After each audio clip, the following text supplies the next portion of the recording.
একটা গ্রামের সবাই সবার সঙ্গে খুব ভালোভাবেই ছিল। তারা সবাই সকলের সঙ্গে খুব মজা করে দিন কাটাতো।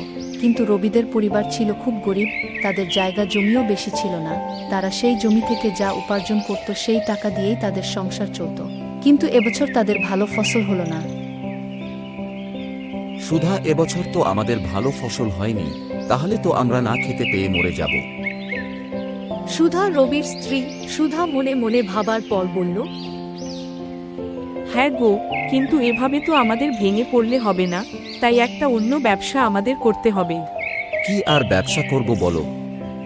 সুধা অনেকক্ষণ ভাবার পর তার মাথায় একটা বুদ্ধি আসে।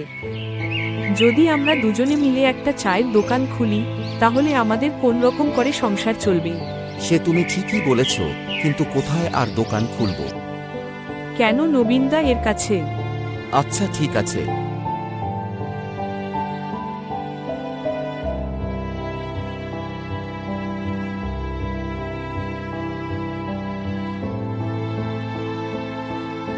আরে তোমরা দুজন কি ভাবছো? জমিদার বাবু, আপনি হঠাৎ আমাদের বাড়িতে? আমি শুনেছি নাকি এবছর কারো ভালো চাষ হয়নি। হ্যাঁ জমিদার বাবু।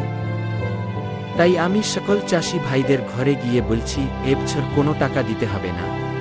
সত্যি জমিদার বাবু? আপনাকে কি বলে যে ধন্যবাদ জানাবো? জমিদার বাবু, আপনি এখানে বসুন, আমি জল নিয়ে আসছি।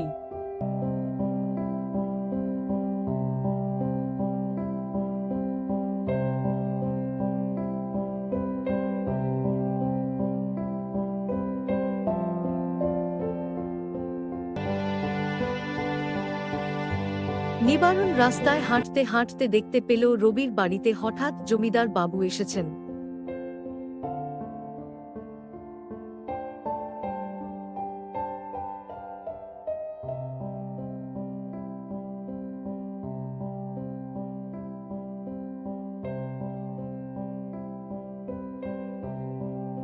আরে জমিদার বাবু যে, আপনি এখানে হঠাৎ রবিদের বাড়িতে? হ্যাঁ হ্যাঁ, একটু দরকারে এসেছি। তুমি এই দুপুর বেলা কোথায় চললে?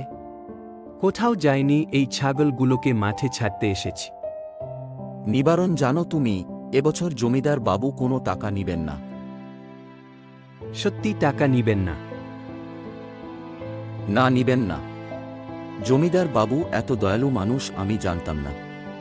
তো জমিদার বাবু, আমি আর আমার স্ত্রী একটা চায়ের দোকান খুলব। বেশ বেশ, ভালো কথা।